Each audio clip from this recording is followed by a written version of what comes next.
Действително той има щастието да се е родил тук в този прекрасен град, но и Велинград, трябва да признаем, има щастието да има един свой син Захмет, един родолюбив великанчанин, човек, който факт, че е допринесъл много за България, но и човек, който купил опита в света и според мен в момента успешно го пренася с това, което видях с очите си и това, което знам за Велинград. Истината е, че вие сте един пример, който може да бъде следван на други места в България по простичката причина, че ние сме докоснати от Господ в това отношение. България е безусловният лидер с най-голяма концентрация на термални минерални води спрямо територията си. Повече вода от нас има само в Исландия и в Нова Зеландия, но и двете не стават за масов туризъм. И там голяма част от минералната вода е под формата на гейзери. В България има над 600 ареала за минерални води, а средноденонощният отток на минерална вода в България е 274 милиона литра. Тази умопомрачителна цифра, за съжаление, не е впрегната да носи резултати за българския туризъм в необходимата степен и ние сме длъжници на това, което природата ни е дала. В този смисъл Велинград е добрият пример, който може да бъде следван. И мога да кажа, че тук усилията, които държавата ще положи в това, имаме браншови организации, които могат да се подготвят и подготвят своите членове в това отношение. Държавата трябва да създаде просто регулаторната рамка, както вчера казах, на представителите на международните франчайзи, на големите вериги, които са поставени на Балканите и в България. Държавата трябва да създаде правилата на играта, за да могат хората от бизнеса да вкарват голове.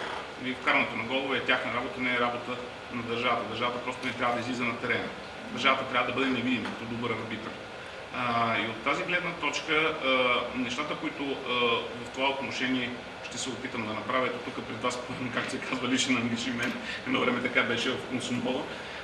Това е до края на годината да подготвим съвместно с индустрията и да внесеме пакет от регулаторни мерки, както изменения в Закона за туризма, така и множество наредби, които регулират дейността като подзаконови нормативни актове и също така драфта на стратегията в средносрочен и дългосрочен план.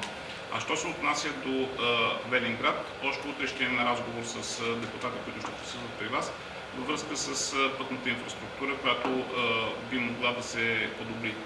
Всичко друго, пак казвам, Господ ви го е дал.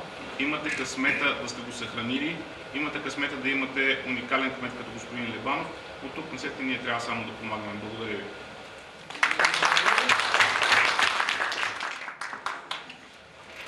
На първо място, добре дошли на всички. Радвам се, че сте тук, че има такъв интерес към тази важна проява за нас. И действително, понеже аз съм вече втори мандат като кмет, открил съм и организирал много прояви, но сега ми се налага за трети път днес да откриваме една и съща проява. Затова помолих госпожа професор Димитрова да ме отмени за малко, но тя пак ми да. В думите, които чух, искам само да допълня, че летополението в развитието на Велинград и това признание за спас столица на Балканите не е плод само на последните години, а напротив, за лечебните свойства на водата, която притежава минералната вода в Велинградско, в Чепинското корито, се знае от хилядолетия. За нейната сила, лечебна сила, тя е ползвана през годините. Само искам да допълня, че през 70-те години Велинград е избран за национален курорт по балнеология, през 80-те за международен такъв.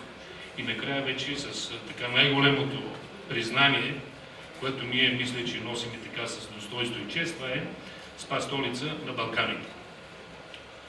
Искам да вие сте информирано все пак да кажа, че във Велинград около 160 литра в секунда течат непрекъснато, различни по състав и температура минерални води, ползвани за най-различни дейности, като започнем от най-ниското, от хигиената, питейни нужди, геотермално отопление, балнеология, спа, процедури и така нататък.